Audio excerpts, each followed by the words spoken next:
All right, we've got a few folks in. I see people are still trickling in, but we should get going now. We're going to begin recording in just a moment, but I would like to welcome you. Thank you all for joining. I can see folks in the waiting room or in the attendees here. Thank you all for joining. This is our event, How to Modernize Your Data Strategy to Fuel Digital Transformation. This is a topic that I'm very excited about, very passionate about. So I am really interested in being the host today.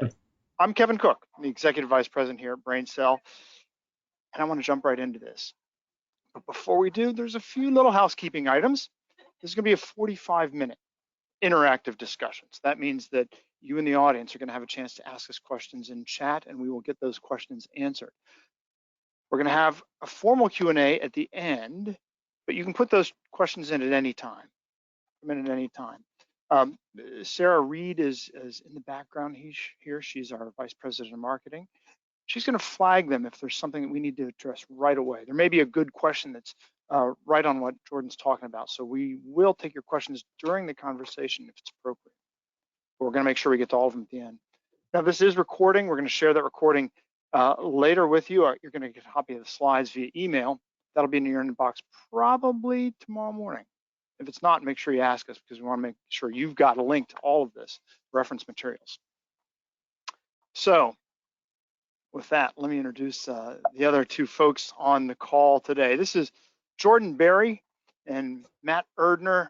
Jordan and Matt they've been working on this integration stuff for quite a bit of time.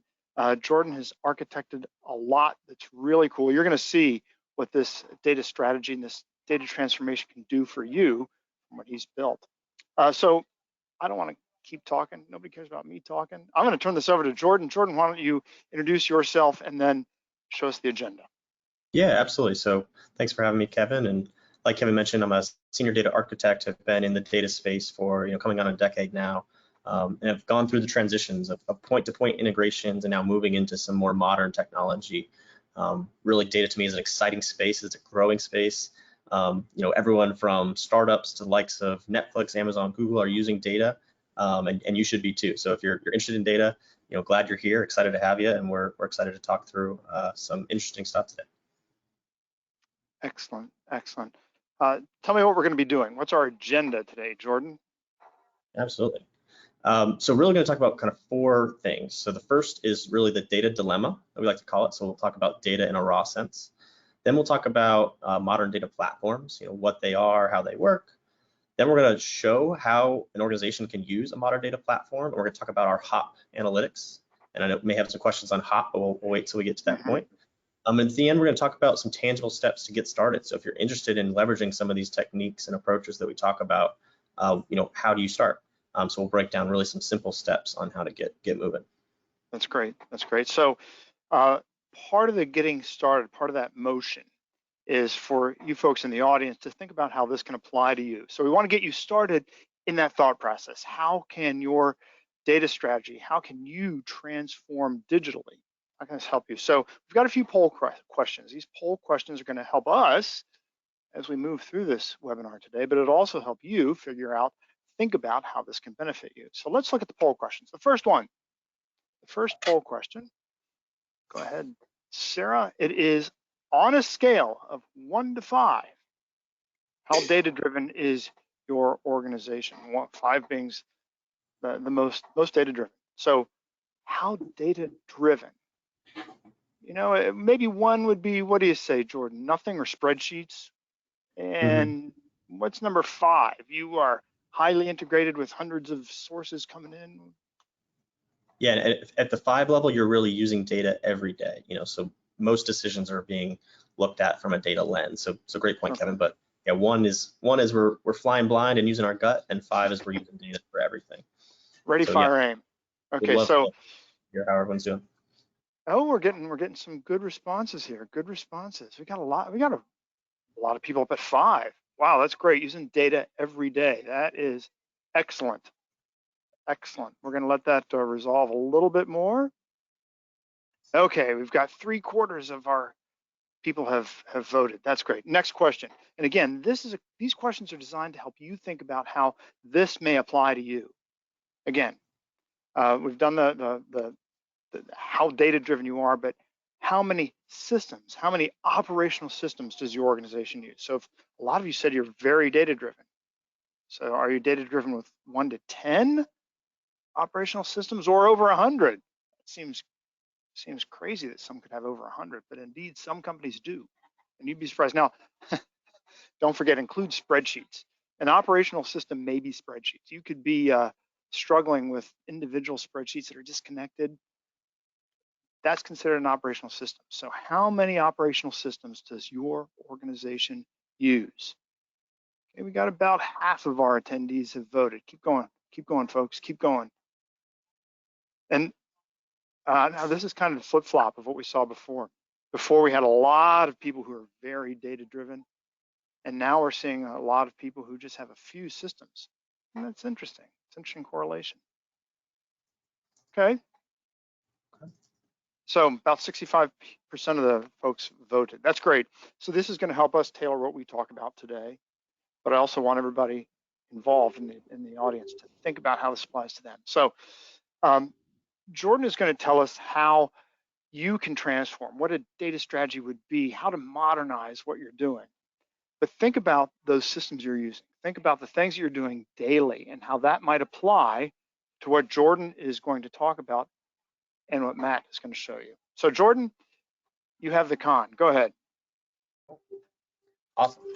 Well, let's start talking today about the data dilemma is what I like to call it. So really I want to start talking about data in a very raw sense, and really about how data and data proliferation is causing a lot of change and a lot of things that organizations really need to think through. So one of the recent studies is saying that in the next 5 years we'll have 175 zettabytes of data. Not terabytes, not gigabytes, zettabytes. So think of a number with zeros and zeros and zeros. And I'm going to say something that's not nearly as controversial as it once was, but the fact that data is now a very valuable resource. Some are even benchmarking it more valuable than oil. It's one of those things that we're harnessing, that we're growing, and yet not everyone is using it to its fullest. And Deloitte even says that even today, in 2021, the amount of data that we've harnessed is worth north of $400 billion. So it's really just this raw asset that a lot of organizations are collecting, but maybe not harnessing to the best of their ability. But what does that zettabytes of data look like? It's hard to throw out a huge number and not benchmark it. So I always like to start with just something that kind of brings it back down, to what does that look like on even a daily or a minute basis. So this is one of my favorite charts, but every 60 seconds as a society, we're generating 100,000 tweets, 11 million SMS text messages, 170 million emails, and then upwards of 2,000 terabytes of business data are being created every single minute. And not only is it growing, but it's growing exponentially. So every year we're generating more and more data.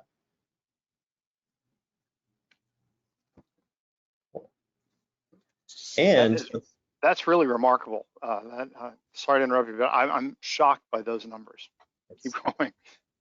It gets to a point where it's almost too much to comprehend, and yet we keep charging forward and creating more and more data, which is really interesting. Couple that with then the last 18 months that we've all lived through, and really the dramatic shifts that we've seen is not only are we generating more data, but we're digitizing our systems in a way that we can collect this data.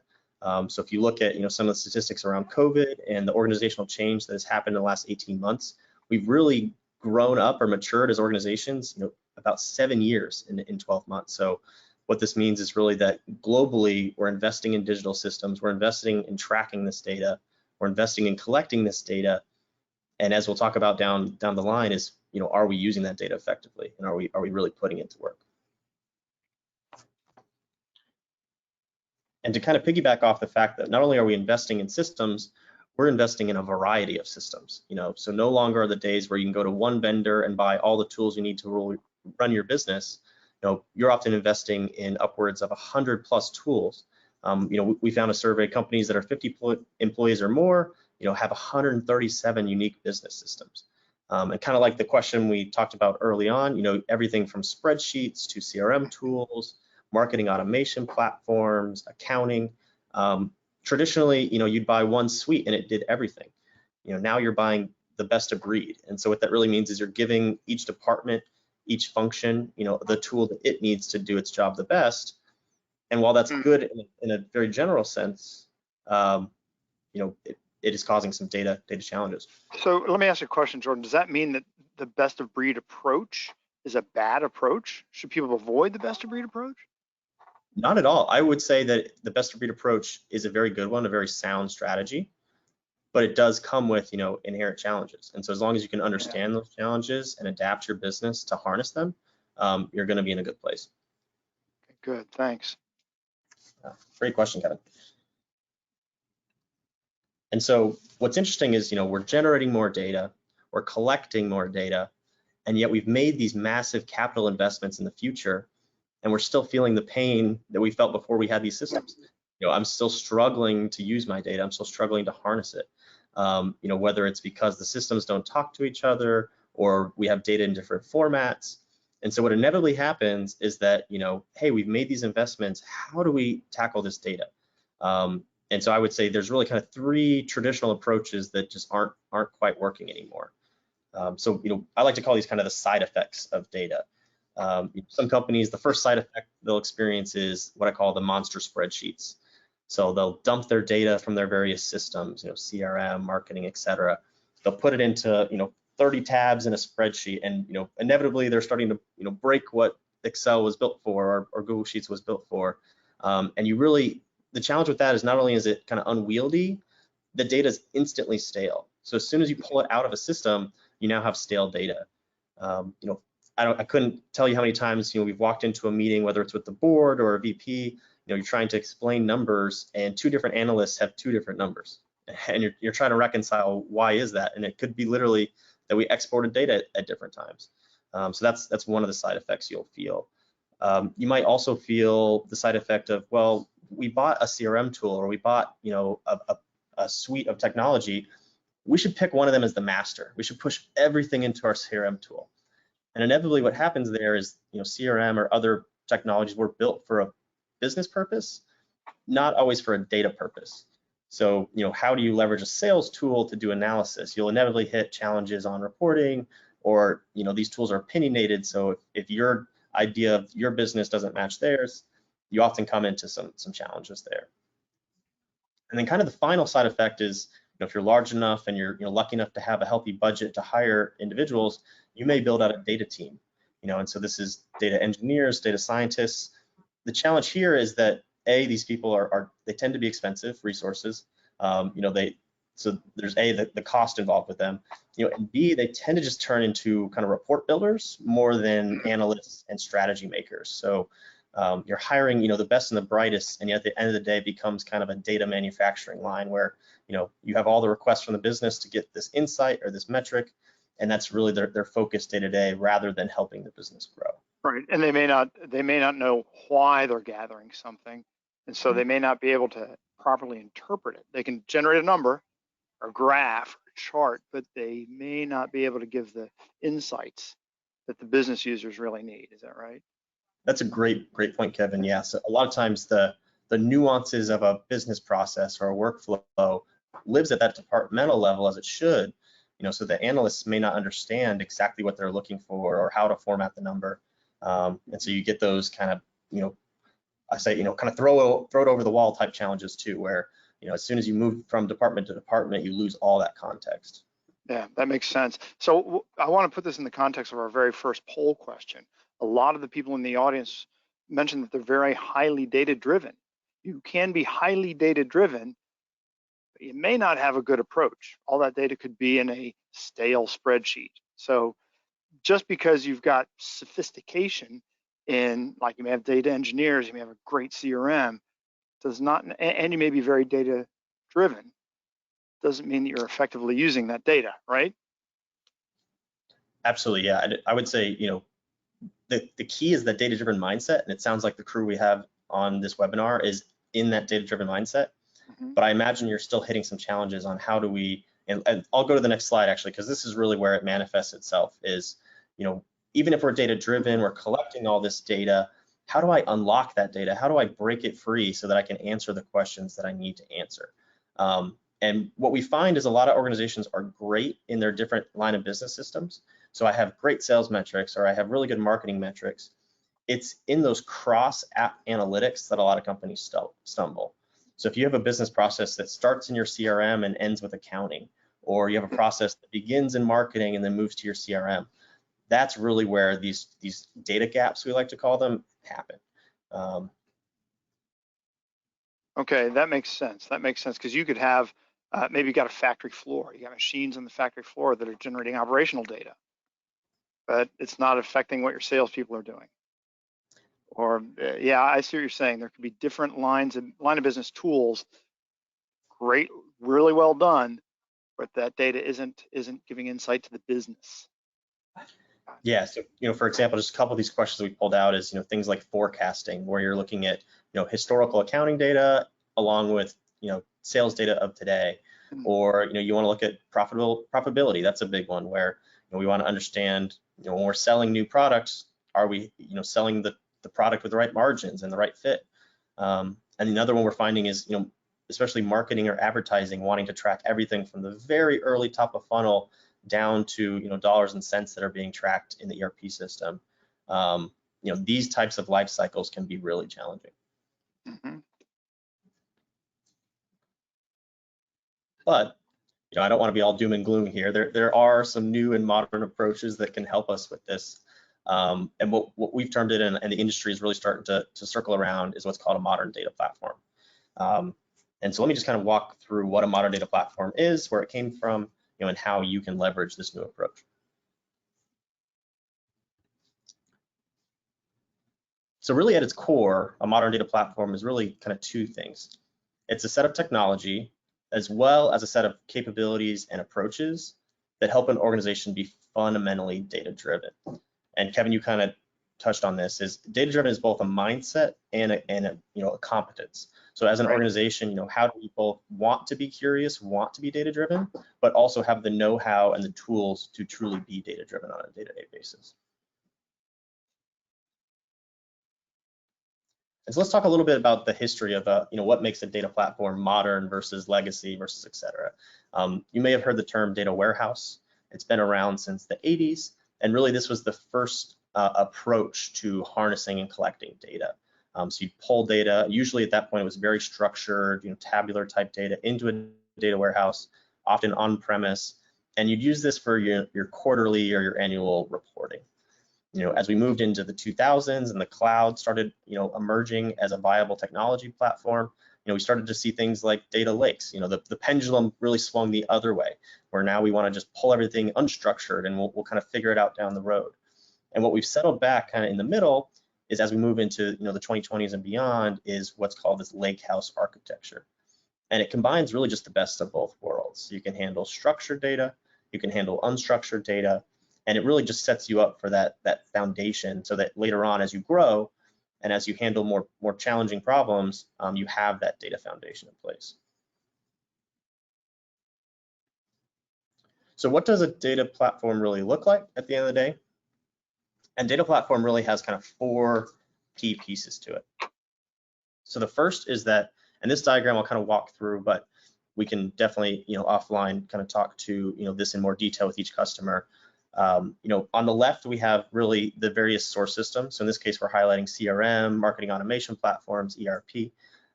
You need to be able to either live query or ingest this data.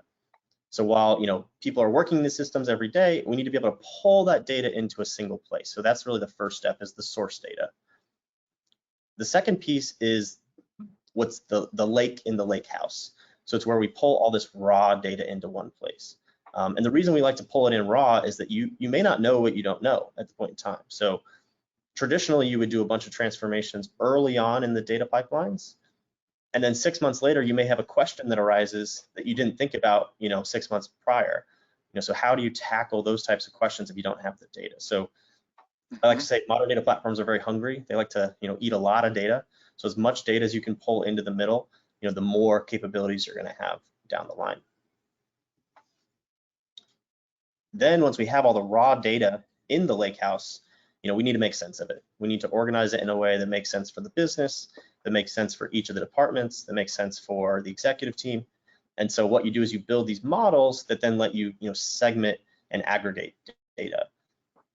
One thing you can do is you can segment it, traditionally. So let's say we want to take our customer list, we want to break it down into various, niches that we can target from a marketing standpoint. That's just kind of one way of slicing and dicing the data. One thing that people don't often think about is you can do aggregate type things as well. So let's say we wanted to roll up, each of our key accounts, how much did they spend last year? So we can do some aggregate type information as well. And then the final piece of a modern data platform is then syncing that data back into the operational system. So the data may have come out of a marketing tool, and now we want to push it into our CRM tool so that our salespeople are more effective. One use case we've seen is that you have a customer success team that is working out of Zendesk or some other support system, and they want to know how much a customer spent last year. Traditionally that's really hard to understand. Am I working with someone that spends a ton of money with us as a VIP, or is this kind of our mid-tier average customer?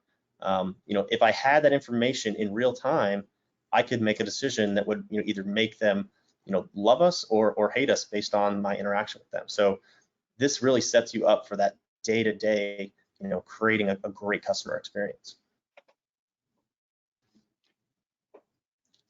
Yeah, I love the lake house. The lake house. Yeah, it's a fun concept as well. Just having the best of both worlds in one place. And like I said, it's really, while it looks very similar to the predecessors, it is really built somewhat differently. So modern data platforms are cloud native, so they harness the best of the large cloud platforms. It really focuses in on raw data consumption versus planning the transformations early on. So again, just kind of that future proofing that we talked about. How do we build a foundation that we can grow with? And they're truly built to scale. So whether you're a startup that's just trying to get a handle on your data, you're a Fortune 500 company that's growing, the same technology, the same approaches can apply to the various sizes of organizations. Now, you used a phrase a few moments ago, unstructured data. And what's the difference between structured and unstructured? Yeah, that's a great question. So structured data is really kind of what we traditionally think about when you think of spreadsheets or tabular data. You have columns, rows. It's very organized, very understandable. Unstructured data is, and this tends to be a large majority of data that's created by organizations. Things like email, things like PDFs, things like PowerPoint, things like audio, video, all the stuff that takes a little bit of work to pull out the golden nuggets that are in there. That is the unstructured data that we're talking about. Got it. Okay, thanks for clearing that up. Absolutely. Cool. So at this point, we'd like to transition from talking about architecture and kind of, the theory of this to actually walking through how a customer, their journey to becoming data-driven. So today we're going to highlight Palmetto EV.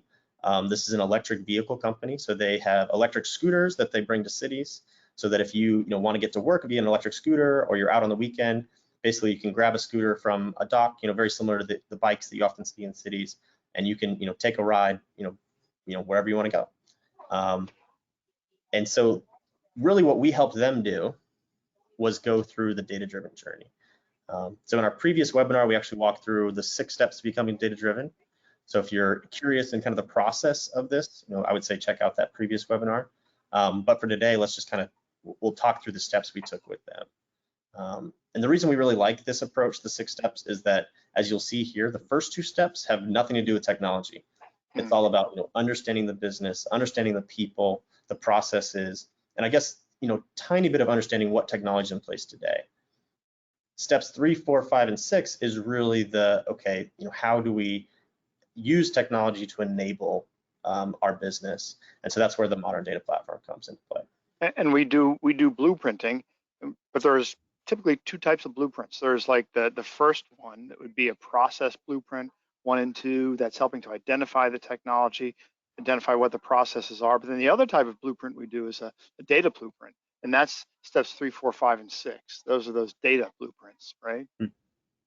Yeah. So before we get to the demo, I know that's right next, I want to address our attendees. Please think about your questions. Look at this data. Look what's going on. Look what you see. throw some questions in that we can ask, because I want you to think about how this applies to you. Okay, keep on going, Jordan. Absolutely. Yeah, so let's kind of walk through the 6 steps that Palmetto took on, how they use their data to be more data driven. So one of the things that we often hear from customers is, do I need to tackle everything all at once? Where do I start? How do I get started? And we always like to say, let's pick one focus area or one process that we're going to enable. And so for Palmetto EV, it was all about how do they track their scooters at the end of the day. They're a growing company, they're growth minded, they want to continue to grow, but they knew that they were spending probably too much money on vehicles, they weren't able to track them. They kept hearing from customers that the scooters would break down at bad times. They were really just feeling the pain of growing and not tracking what was happening. And so Natalie was the COO. She was really the champion of this initiative, so understood data, but struggled with the technical side of how do we unlock this data, how do we surface it so that we can harness it on our end. And so really kind of the technical steps that steps 3 through 6 was understanding their current state and then the future state that we wanted to achieve. So for them, they had various systems. They had data from each scooter, which was nice, traditional IoT data that's coming from a physical object, which was pretty unique. They tracked all their customers in Sugar CRM, so that was really their customer master list. They also tracked a lot of their accounting information in QuickBooks. If you're a large organization, you may have a traditional ERP, but for them, QuickBooks was doing okay as they were growing. And then they use Zendesk for their ticket and case management. So anytime someone had an issue with the scooter, couldn't complete a ride, all those tickets and customer service complaints are tracked there.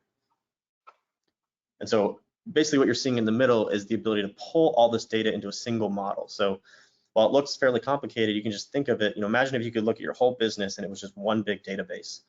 That's really what we created for them, was the ability to slice and dice this data, however they needed to operate their business.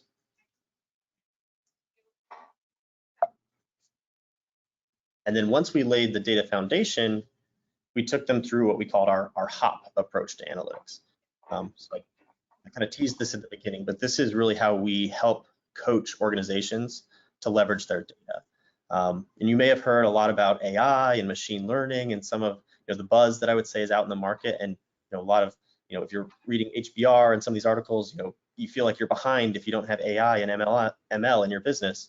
But I would like to take a little bit contrarian approach here that you really can't jump until you hop. You need to start slow. You need to start effectively, and the predictive and prescriptive analytics will come.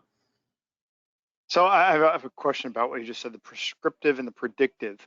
Can this sometimes be used, this approach, to get answers to questions that you didn't even know you had? I mean, or are the predictive and the prescriptive going to sometimes give you insights, or sometimes give a customer the ability to find new questions? I'm not sure how to articulate that, but do you know what I mean, Jordan? Yeah, absolutely. And I'll kind of walk through what each of these are. But it's interesting, as you start with somewhat slow, as you build the foundation around analytics, you may surface insights that you weren't even anticipating. You may realize that something that you thought was driving your business one way is driving in another, or you unearth some data that is really impactful that changes the way you interact with customers. So to me, this is that curiosity piece, the piece where if you want to become data driven, you have to kind of open your eyes and leave enough room to see what you don't know and to really go on that journey.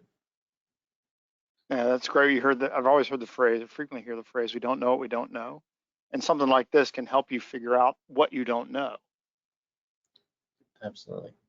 So let me just talk to kind of each of these. Obviously it's a fun acronym, but the way that we think about data is, first and foremost, if you don't know where you've been, you don't know where you're going. So that's really what historical is all about, is what happened, plain and simple. And traditionally, this is things like quarterly reporting. If you're a public company, you have to do this through regulation. But everyday companies really should do this as well. Operational is where you get into the day-to-day. So what is happening? And I would say this is where a lot of organizations have gotten to at this point as they've invested in systems. Pretty good understanding of day-to-day. How are we doing from sales? How are we doing in marketing? How are we doing in accounting? As you start to get a really good handle on the operational data, you can then move into this predictive landscape. So I can start to use AI and machine learning, not only to understand what's happening, but what's likely to happen? What is likely to happen in 3 months that's going to either negatively impact my business or positively impact my business? How do I understand what, using probabilities, what might happen down the road? And then prescriptive is really kind of the holy grail of analytics. And this is where not only are you understanding what's likely to happen, but now you're prescribing and taking a proactive, approach to that challenge. So imagine, and we'll talk through this for Palmetto, imagine you foresee some event happening in 3 months. Do you want to wait 3 months and react when it happens, or do you want to start taking action today so that you can, mitigate that risk? And don't feel discouraged. The prescriptive analytics, I would say in the market, maybe 10 to 15% of companies are using this effectively. It's really the next echelon of data. But we'll talk through kind of what that looks like from a data standpoint. That's great. That is really insightful. Cool. Well, at this point, we'd love to show you a bit of a demo. So this is Palmetto EV. On top of their modern data platform, we've decided to use Power BI as their analytics tool. One of the things that we often talk about is BYOBI, so the ability to bring your own BI tool into the equation. And so, based on your strategy, you can really use whatever types of business intelligence tools that you'd like. Cool, awesome. Thanks, Matt, for sharing.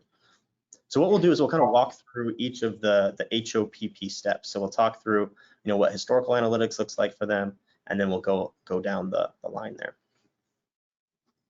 So in this first tab, we're looking at just traditional historical analytics data. So you can see on the left, we've got, rides by location. In the center, we've got rides, tickets, and precipitation by year. And then in the bottom right, we've got individual rides and the cost of those rides.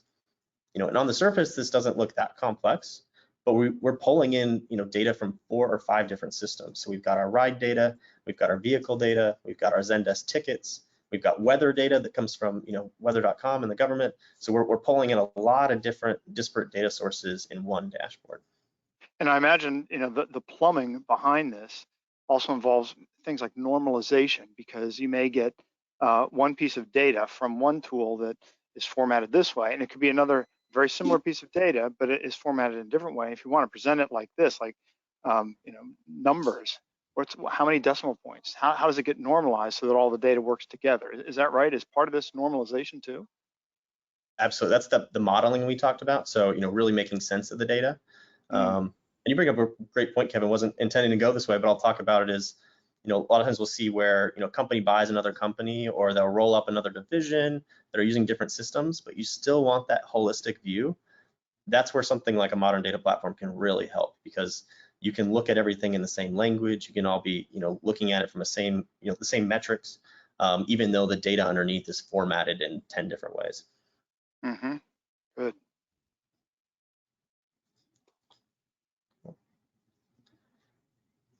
And Matt, do you want to switch to the operational tab? Yeah, so everyone, please note the tabs at the bottom of the screen. There's your hop right at the bottom of the screen. Awesome. And I'll have Matt kind of highlight some of this, but operational is where we're getting into that day-to-day type analysis. So again, this may not apply directly to your business, but for Palmetto EV, they wanted to understand, which neighborhoods are we having the most success. So on the left, you're seeing a map of Charleston, which is where they're based out of. And you can see in, with the larger bubbles that they're having more success up in the more residential type neighborhoods. On the right-hand side, they can quickly break down, which stations are having the most success. And then in the bottom right, we're talking about, the actual vehicles. Matt, I don't know if you want to explain a little bit about the retirement score. Yeah, definitely. So the retirement score was something that we put together for Palmetto EV to kind of help identify for them which vehicles we think are about to break or require maintenance or get taken out of the rotation for the customers. And that was comprised of 4 different attributes. The first being the age of the vehicle. The second would be the total miles that were put on the vehicle. Third, the amount of maintenance that has been done to each vehicle, so the total cost, how long it's been in the shop, etc. And then the overall battery health of the scooter came into play here. So as we're going through, ran some metrics on that, we're able to come up with a score of 1 through 10 to help kind of predict when these scooters were about to bust based on the historical data we had from the IoT and all these transmissions that they were starting to put off, which really helps for the mission critical, or the critical mission of Palmetto EV, which is to keep all the vehicles stocked at each station and keep them healthy and maximize the overall lifetime of the vehicle. So it's really interesting that in that first tab, the historical tab, you may have been pulling data from QuickBooks or even Sugar, but there's historical data like that row and column stuff. Then here you've got IoT data. This isn't necessarily a line of business suite of software, a piece of software.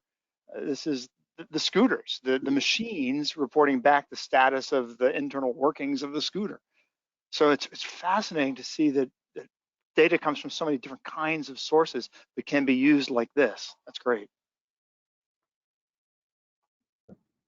And Matt, if you want to click on the predictive tab. So like we said, a lot of organizations get pretty good at understanding their historical, their operational, and where you start to see a little bit of the data magic is the predictive level. So this is where you use AI and machine learning to help predict what's going to happen. So in Palmetto's case, they wanted to look at both sales, rides, and vehicles.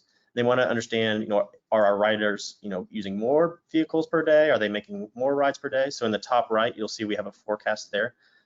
So we have up to date how many rides have been taken in aggregate, and then that gray band in the top right is where we start to use probabilities. So we believe that based on this, it's pretty linear, so you can see it going up and to the right, but that's really the band of predicted rides moving forward.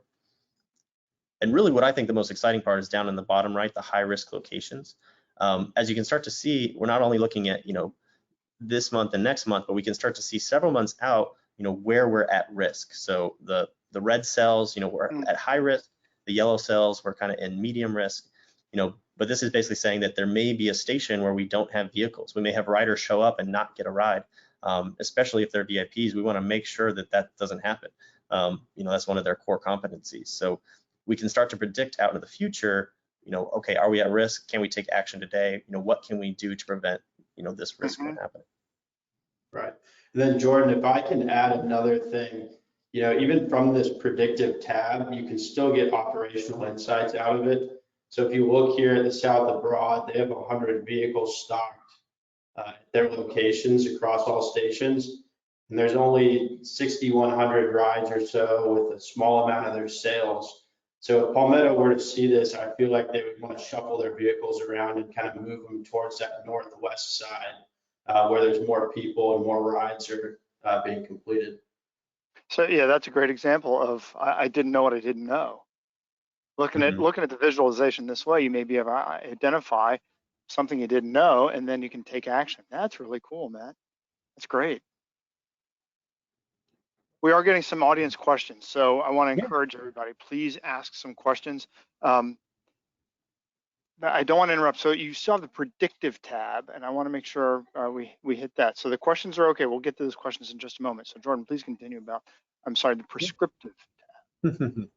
Yeah, let's go full circle with prescriptive. So the prescriptive tab is really a copy paste of the predictive, but wanted to show some of that proactiveness that you can bake into some of the modeling underneath. So Matt, if you'll click the info icon by the high risk locations. So like I talked about, we have several high risk locations in the next couple of months. One of the things that the AI machine learning can do is it can help predict, actions. So here it's highlighted some very at-risk vehicles. So Scooter 68 and Scooter 590, they're about to retire and they're in neighborhoods where we might not have enough vehicles. So right from within the dashboard, I can click that schedule for maintenance button. That will then trigger a work order into our service system. So that then now we have technicians going out in the field and actually servicing those vehicles, 3 months ahead of our predicted, end of life cycle dates. So, from one place in a couple clicks, I'm now, increasing the value of my business, making sure our customers get a good experience, and really, just being more agile, more data driven. Yeah, that's fascinating. That's a great example of how this can help reduce costs. That's great. So there's a question here. So this is appropriate right here, using Power BI. So one of the questions we've got is, does it have to be Power BI? Great question. Not at all. And I mentioned this briefly, but we like to, tout kind of a BYOBI approach. So a modern data platform is agnostic at its core. So it's really about, pooling that data, getting it in one place. But then if you've already purchased a tool like Tableau, or you've already purchased Looker, or, one of the other major BI players, that can sit right on top of this data as well. So you're not locked into a particular technology. You're not locked into a particular, BI suite. You can really pull these insights, from wherever your business, would like to consume them. And that tells me that what's really important, obviously the visualizations are important. Obviously, whether it's Tableau or Power BI or Looker, that's important because that's the front end. But the real magic is the plumbing underneath, right? Okay. Absolutely.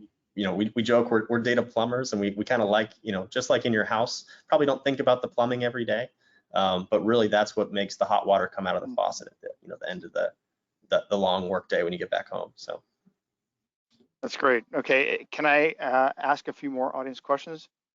Yeah, please do. Okay. So, so this is a little more high level. It's not particularly pointed to what's on the screen here, but if you're going through a digital transformation initiative, what should come first? The digital transformation or this sort of data strategy? I think I know the answer, but you tell us, Jordan. Yeah, it's interesting, and some of that depends on your strategy. Are we trying to digitize as fast as we can? Are we trying to get insights? I always like to kind of a tandem approach. So, just because you're working on adding systems or going digital in certain departments, doesn't mean you shouldn't also be looking at the data and analyzing the data at the same time. So I've seen it kind of done both ways, where if the company's been around for X number of years and they finally feel like they're in a maturity level to do this, they can do it then. But I would highly encourage organizations to start early. Even if you're a small company and you're growing, the more you can get a handle on your data, the more you can drive growth, make, we talk about confident decision making. A lot of times companies kind of fly blind and just make decisions based on what they have at hand. The more you can collect this data and have the data, the more confident you're going to be in moving forward.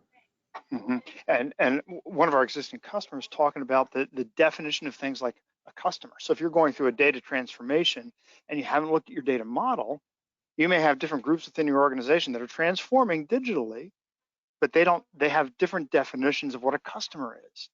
Mm-hmm.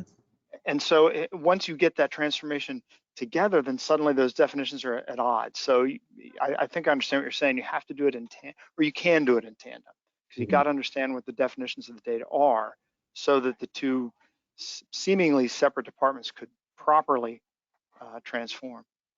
We do have a few more questions, and I don't want to derail what you have to show us here, Jordan. So Jordan and Matt, please continue here. We'll get to a few more questions, audience members. We got room for more. Type them in. Go ahead, Jordan. Yeah, I think at this point, unless there's any specific questions on the dashboard, we'll really just go back to the slides really quickly. And I think we're at the Q&A portion, Kevin. So okay, maybe a great time to. Well, let's ask those questions. Yeah. Okay, so this is a big question, no pun intended. What's the lift for something like this? I mean, is it? This seems like something that you're going to do. If you're a billion-dollar organization, what is the lift for this kind of project?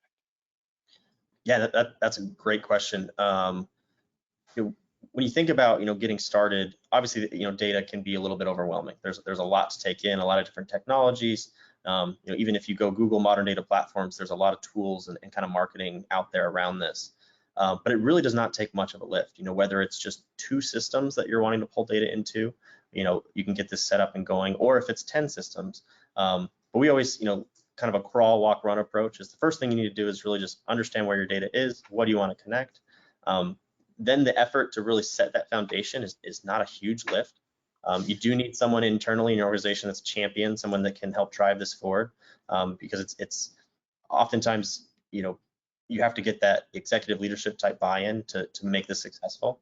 But from an investment or a time standpoint, we've seen organizations set this up in as little as 6 to 8 weeks. You can have a data platform in place. Really, that's great. That's great to know. And I know we're right up at the end of the 45-minute slot, but there's one more question. So some companies have hundreds of sources. Is there a maximum number of data sources for something like this, or what's the limit? Yeah, there probably are limits. The nice thing about this approach is it really came from the Netflixes, the Googles, the Amazons of the world. So this pattern in practice can scale to large amounts of data. We're talking terabytes of data a day type thing. But it also can work for small startups that have 10,000 records in their CRM. And so that's what we love about the extensibility of this. And because it's cloud-based, you're only really paying for what you use. So you're not having to make a huge capital investment, for the future. You can start small and slowly grow with this without incurring tons of costs. Yeah, I can imagine that the limit is, well, yeah, there may be a technical limit to how much data you got to manage. You have to manage, but I think a more functional limit would be what you're visualizing on a screen, and that's where figuring out exactly how to visualize a set of data might be helpful. How many sliders can you fit on a screen? How many tabs can you have on a spreadsheet? Those are the functional limit. Well, we've hit the end of this webinar. We're at the 45-minute. We went a little bit over us because it's so interesting. So I want to thank everybody, especially Matt, Jordan. Thank you so much for showing us this. It's really fascinating. Matt, you guys have done great work. Really cool there. So to our audience, thank you guys. Thanks you folks for joining in on this webinar. It's been really great. Like I said, this is going to be recorded. This was recorded, so you're going to be getting a copy, an email with a copy of or a link to that recording. Please reference it. There's a lot of cool stuff in here. If you have more questions, we're happy to answer them. But what can you do next? A data assessment. We would like to offer everybody in the audience a data assessment, complimentary data assessment. I believe there's a slide here that shows us how you can get that. I may have jumped too far. There we go. There we go. Combine what the first poll questions. How data driven are you? How many systems do you have?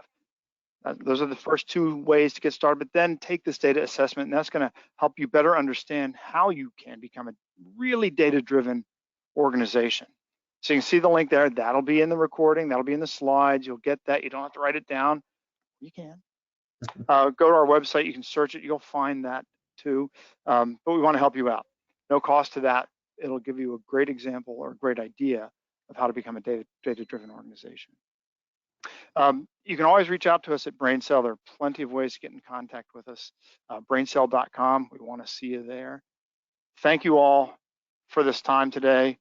We're going to end that, and we'll be in touch. Bye, Matt. Bye, Jordan. Thanks, everyone. Thanks, guys.